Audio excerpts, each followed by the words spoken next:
Renforcer les capacités des journalistes sur la prévention du cancer est l'objectif de la formation organisée par le Programme national de lutte contre le cancer en collaboration avec le ministère de la Santé publique ce mercredi 7 octobre 2021 à la Maison des médias à Moursal.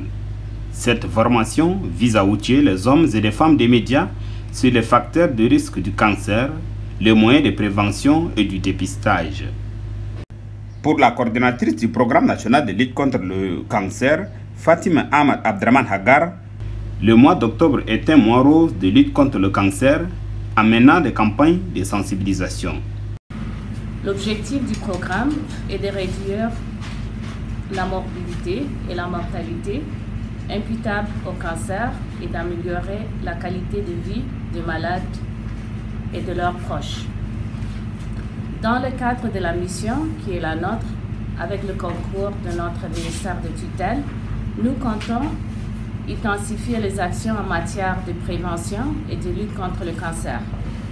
Cette mission, cet objectif ne peut être atteint qu'à grâce au concours de tous et chacun des acteurs institutionnels et non institutionnels.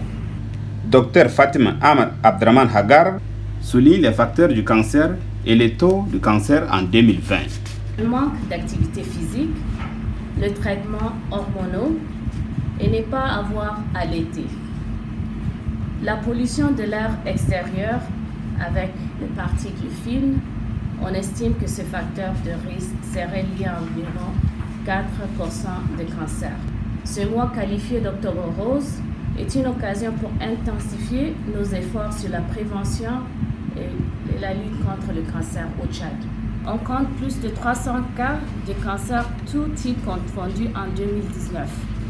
Ce chiffre ne représente qu'une partie émergée de l'iceberg, car le Tchad devrait enregistrer plus de 6 000 nouveaux cas de cancer en 2020, selon l'Union internationale contre le cancer.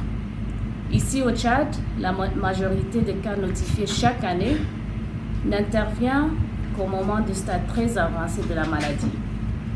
D'où la nécessité pour nous d'intensifier nos actions en matière de prévention et de dépistage précoce. Les données statistiques indiquent que le cancer serait à l'origine de 9,6 millions de décès par an dans le monde.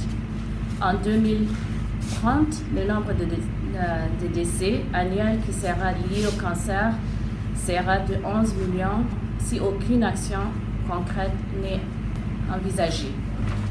Lançant la formation des hommes et des femmes de différents médias sur la prévention de lutte contre le cancer, le rapporteur de la haute autorité des médias de l'audiovisuel, Lauro Gonje, a souligné l'importance de cette formation.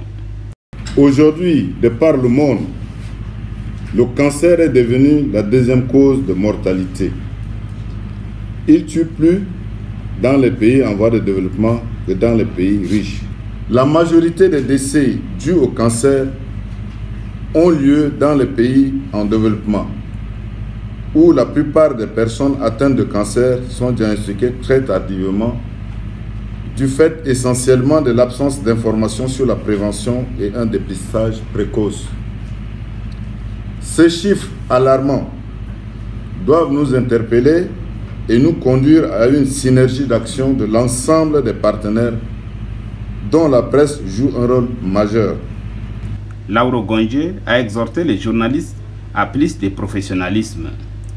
Chers professionnels des médias, cette formation initiée par le Programme national de lutte contre le cancer vient à point nommé en cette circonstance où le monde entier célèbre Octobre Rose, dédié à la lutte contre le cancer du sein.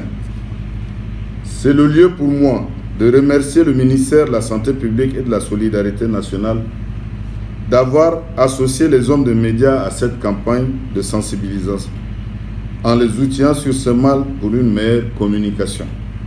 J'invite donc les journalistes à mettre l'accent sur la communication pour un changement de comportement, de diffuser des informations fiables susceptibles d'aider les Tchadiens à l'éviter. Cette formation qui durera 2 jours prend en compte une trentaine de journalistes de différents organes de presse de la ville de N'Djamena.